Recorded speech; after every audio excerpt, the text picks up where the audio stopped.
Welcome to Real Health with me, Karl Henry. How do we eat so that we can balance hormones, burn fat and boost energy? In her new book, Eat Like a Girl, Dr Mindy Pelz explores how we can harness the power of food to support our body's natural rhythms. And I'm delighted to say that Dr Mindy joins us all the way from California on Real Health today. Mindy, welcome to the show. How are you? I'm phenomenal. I'm so excited to be here. You sold everyone already. Phenomenal, full of energy and full of beans. Adjust your headsets, lower the volume. This is going to be loud. For sure. What made you start straight into it? What made you write the book in the first place? Why eat like a girl? What made you write it? Yeah, so when Fast Like a Girl came out 2 years ago, it just took the world by storm. And we sold like over 800,000 copies in 2 years, and millions of comments and questions came pouring into our platforms. And the biggest thing I learned from that was that women really succeeded with fasting, but they actually had a hard time going back into food. And they had this really dysfunctional relationship with food. So there needed to be a book on how do we help women have a better relationship to food.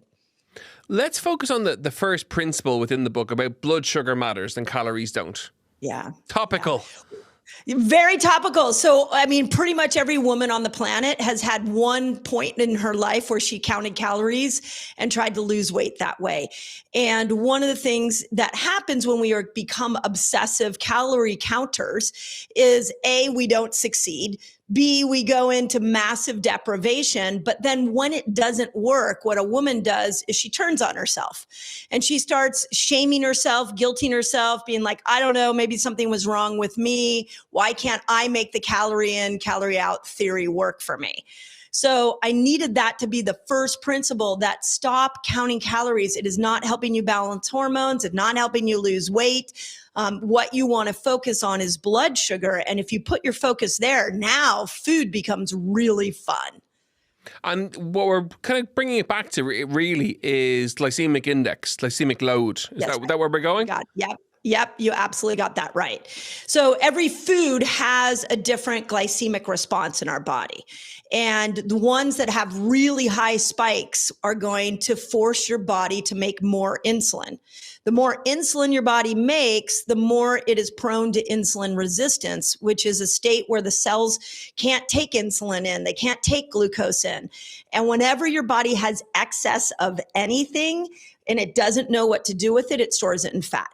So the name of the game, weight loss, balancing hormones, whatever you're trying to do with your food, the name of the game is the less of an insulin spike. Keep insulin down. I'm going to bring social media into this now, right? Purely because I'm fascinated by your response to what I'm going to ask you. All over social media in the last, say, year to two, there's the influx of influencers, fitness influencers who aren't particularly qualified, but it's all about, the type of calorie doesn't matter. I can have my Rice Krispies or my whatever, or I can have McDonald's all day once I hit my number. And of course, that's not the case.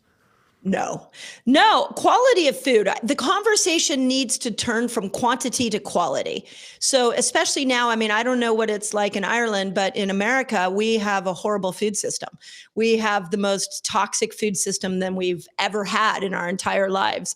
And so what's happening is so many chemicals that get poured into food, the bad oils that are in food, they change our taste buds. They start creating these inflammatory responses. And Eat Like a Girl, I have a whole section on obesogens, which are chemicals that get put in food that reprogram our stem cells to start to make fat cells. So we need to get off the quantity and we need to start talking quality. And that's why that had to be the number one rule in Eat Like a Girl was let's go to blood sugar. Let's focus on that because that gets us out of the counting calories and being obsessed with keeping our restriction. Women love to restrict. Like if I do, less food, then I'm going to become this human that live in a skin that I love. And what I'm saying is you'll love your body if you understand how it reacts to the quality of the food that you bring into it. And of course, low glycemic index foods and high quality foods are foods that are generally, they're natural. You've got to cook or prep them yourself. They're just foods in their most normal format. Yes. Yeah. Which is one of the rules that I put in the book, was that we need to focus on eating nature's food, not human made food. So the minute something has an ingredient label, now you need to know how to read that ingredient label. So it becomes really important that you understand what's in it. And most people can't understand the ingredients, including myself. I have to keep looking up because they add these new chemicals in. And of course, your go-to there is the least amount of ingredients on the label is what you should be putting into the shopping trolley or the basket. That's right. On the most part. Yeah, or get a food that doesn't have an ingredient label is best. Like an apple. Hardcore. I love it. Yeah. Absolutely. We're trying to balance it out. But no, you're right, absolutely. Tell me about some of the other principles and food foundation principles in the book then.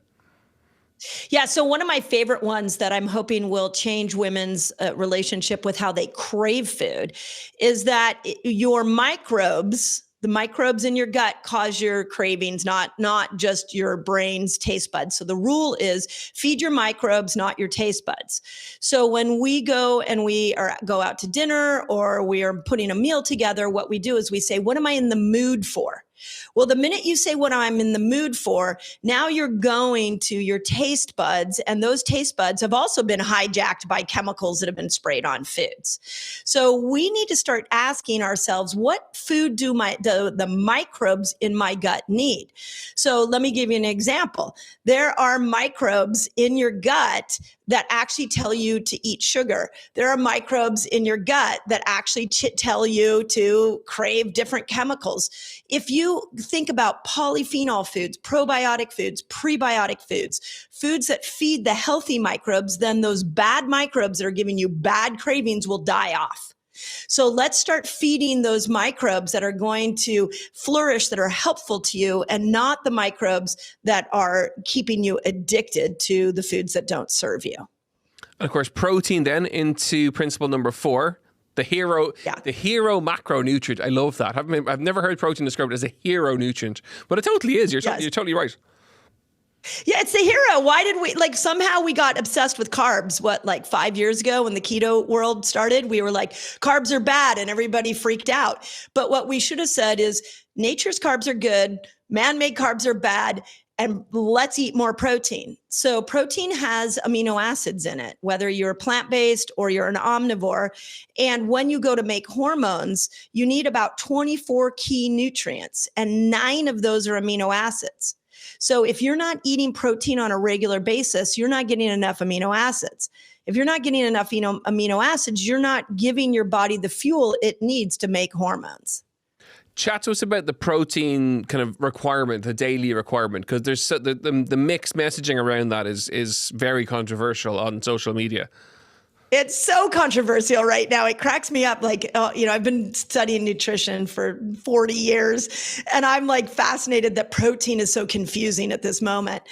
The studies say 30 grams of protein with every meal, and you want to have 1 gram of protein up to, whatever and we go in pounds here in America, but 1 gram of protein for every pound of ideal body weight. So it's about 2 grams a kilo, roughly there, 1.8 to 2 grams a kilo. Yeah. Amazing. Okay, perfect.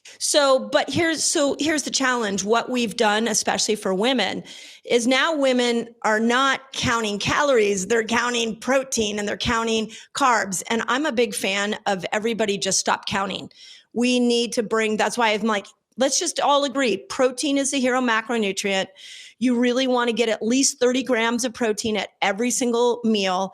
And in the book, I have a whole thing on why the first meal you eat is the most important. Because if you get 30 grams or more of protein in that first meal, you open up an amino acid receptor site inside your muscles that make every gram of protein you eat after that go directly into the muscle and build muscle.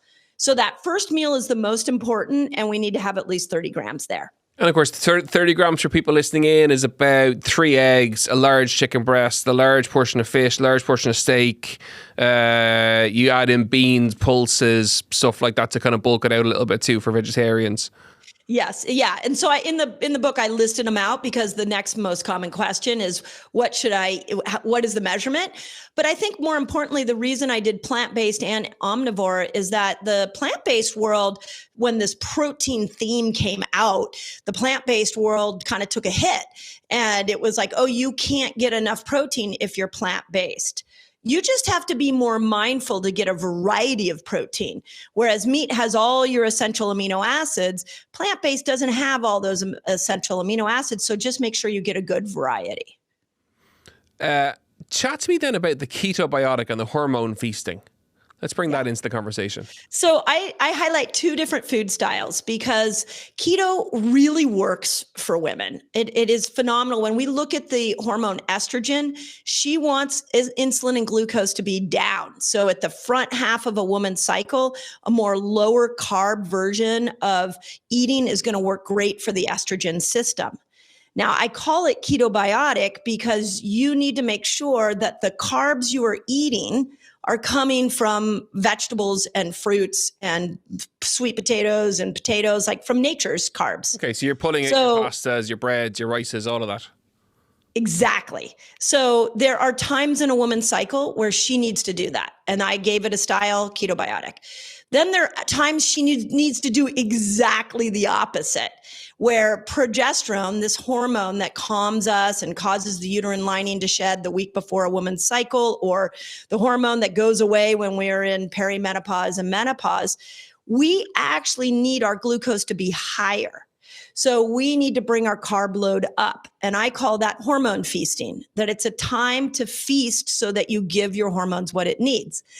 Now, I want to point out, this doesn't mean that you get to just munch on some pizza and some fries and you're going to be good. It means you literally need to bring your carbohydrates up. And every single woman knows this intuitively because what we crave the week before our period is carbs, because progesterone's like, feed me more.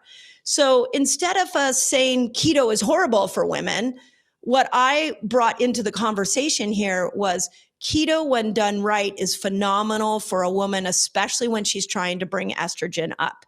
But we need to step out of keto and bring our carbs up when we're trying to help bring progesterone in. So we need both low carb and high carb. But even in your keto phase, you're saying, look, low GI veg. Yeah. And sweet potato, all your low GI veg are still absolutely fine as part of the meal. So it's not like That's right. It's not like it's just meat and, cream or meat and bacon. You're adding in, you're getting some low GI carbohydrates in. Yeah, so your berries and your green apples are the carbs I map out for the ketobiotic, and all your vegetables are, of course, great. But then for hormone feasting, we can bring our bananas and our mangoes and papayas back into the picture. All your higher sugar kind of fruits then come back into the mix. That's right. That's right. Okay. Chat to me then. Okay, this again, we see it time and time again with people around 90-second reels and building their nutritional advice around a 90. Now, I do lots of reels. I'm sure you do them too. But when people build and take all their advice out of those reels from unqualified sources. Oh my God, I'm so happy you asked me this. Thank you.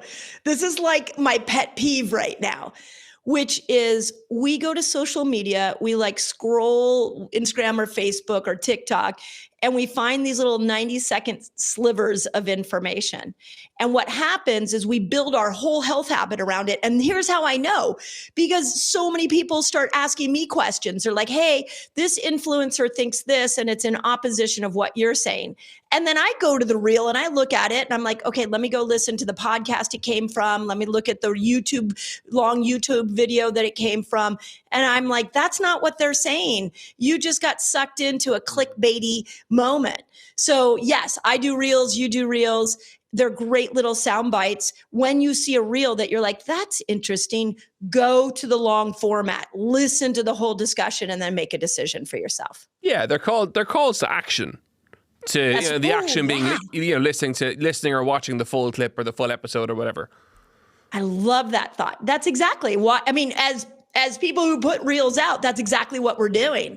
Is we're saying, here's a little soundbite of a longer conversation that you might enjoy. But that's not what's going on. People are taking that information And then they're really going into these moments of absolutes. When it comes to the human body, there are no absolutes. One thing might work well for one person and another thing works well for another person. So get into the long format, become that critical thinker, and then make really smart choices for yourself. Chat to me about the different types of fasting. Then I know it's morning over in California. You're still fasting, Yes. So you're in one of those 6 types. Yes. Yeah. So there's 6 different length fasts that I've highlighted that I've seen have great research, and they've worked incredibly well. So what I like to tell people is fasting is a healing state you put yourself in. And it's not a diet. It's not restriction. It's an evolutionary design that we have where we can actually, in the absence of food, make a byproduct of burning fat called a ketone. So ketone, we're like a hybrid car. Like we run off of gas and we run off electricity. We run off of glucose and we run off of ketones. So when you put yourself in a fasted state, which is 12 hours or more without food, you are now making ketones by burning fat. And when you burn fat to make a ketone, you supercharge your brain, and your brain starts to go into this healing state. So it's the most beautiful way to lose weight if you're looking to do that, because you're burning fat to heal yourself and offer your brain and your body this ketone. So and then I map out the 6 different length fasts. I'm like, the longer you stay there, the more your body repairs itself, and it's all based off an evolutionary design. And people will ask as they're listening, do you include fluid in the fasting time? Yeah, tea, coffee, water. Yeah, so I'm 12 hours in right now. I got a cup of coffee right here. And milk in the coffee? Yeah, so I have a little bit of milk. I put a little bit of MCT oil in it, which is really good for stabilizing your blood sugar. So yeah, you can have coffee with a little bit of milk. This is not doesn't mean a sugary creamer. You can't put sugar. Sugar is going to pull you out of a fasted state. But you can have tea, you can have sparkling water, there's a lot you can have. It just can't raise your blood sugar. Yeah. So fruit juices are out, smoothies are out, all of that. Yeah. Thank you for pointing that out. Yeah. Because sometimes people think that means fruit juice. It's anything that's going to raise your blood sugar is going to pull you out of that fasted state. Yeah. And in terms of do you recommend blood sugar monitors? Oh my gosh, I love them. Yeah. Have you ever used one? I've seen them, yeah. Yeah. If we put a blood sugar monitor on every human on the planet, we would end the obesity crisis. We would end the metabolic crisis, because you would see in real time what food's doing. Yeah. So I love it to change people's relationship to food, but then you get to see in the fasted state, like how much stored sugar you have and how stress affects you. And it's a phenomenal tool. Okay. Chat to me about the fat doesn't make you fat, principle number 5. Yeah. So one of the things that we got caught in way back in the 1980s, and I don't know why some people still haven't gotten the message, is that we started to think that when you eat fat, you will become fat. There's 2 things I want to point out in this rule. One is we can't, just like carbs, we need to separate out human-made carbs and man-made and nature's carbs. With fat, we need to separate them out and say there's good fat and there's bad fat. Bad fats are your canola oil, your cottonseed oil, your corn oils, your soybean oils. Those are going to make you insulin resistant, and they are going to make you fat. But good oils like olive oil, one of the things I've been trying to do with this book is bring olive oil back into everybody's diet, because it's so important for your microbiome and it's so nourishing. But we call those both bad. They just operate very different in the body. Then the other piece of this rule that I really wanted to point out is so many of us, when we gain weight, we look in the mirror and we see the fat on our body and we shame ourselves. We get frustrated with ourselves. We think we failed at something. But all fat is your body needed a pantry to put all the excess. So it put the excess glucose, it put the excess in oils that it didn't know what to do with, all the chemicals, the hormones, and it stored it in fat to save your life. So if it didn't put it there, it would have put it around your heart and lungs. It would have put it around your liver, which is why we have so many people who have non-alcoholic fatty liver disease, because your body is just storing all this excess in all these places, and the liver will typically be the last place it stores it. So we got to stop shaming ourselves. We have to look at fat as how our body was able to put the excess somewhere. And it's a sign that we should change the quality of our food so that all those toxins don't need to be stored as fat. Yeah, it's a storage center. So that's all it is. Storage center. Yep, and where it stores. The question, it's actually gone out of my head. I had a question. Sorry, JJ. Sorry, Gav. Oh, yeah. 3, 2, 1. So kind of what you're talking about now is very much that Dan Buttner kind of Mediterranean diet. Really, Yes. It's low GI, it's low processed, it's got protein in some source, not always meat, and then lots of color on your plate of low GI veg and fruit. You bring up such a great point. Like the one diet has stood the test of time is the Mediterranean diet. And it's amazing for everyone. The other thing I would add to that I find every nutrition expert would agree upon is fermented foods. That the more we can lean into fermented foods, we can feed our microbiome. But yeah, we've complicated food. And that's why I'm like, get away from the labels, get into your farmers markets and grow a garden. Like, let's just go back to the simplicity of food, because food has gotten really complicated. Final question, then you can go and break your fast. Yeah, thank you. Key takeaways that you would like people to get from today's episode and today's chat that we've had so far. Oh, I love this question. So what I want people to know is that your body is a miracle, especially women, because women have such a disconnected, dysfunctional relationship with their bodies. But your body is always doing the right thing at the right time. So if you're like, wait, I don't feel that, I'm gaining weight for no reason, I don't have any energy, I have brain fog, then the best thing you can do is come back and understand how your body works. And really with Fast Like a Girl and Eat Like a Girl, that's what I'm trying to give women is the manual to their metabolic system. And this is how you want to approach when you eat and what you eat. And once you nail that, you will discover that you are living in the most incredible piece of machinery and you will fall in love with your body again. I absolutely promise. Dr. Mindy Pelz, thank you so much for joining us all the way from California today. We really appreciate it. And the very best of luck with the new book, Eat Like a Girl. Thank you. Folks, I hope you enjoyed today's episode of Real Health with me, Karl Henry. As ever, you know where we are, at Karl Henry PT on Instagram, realhealth@independent.ie and on the Irish Independent website. If you liked what you heard, don't forget to rate, review and subscribe. I will see you next week for more Real Health. Slán go fóill.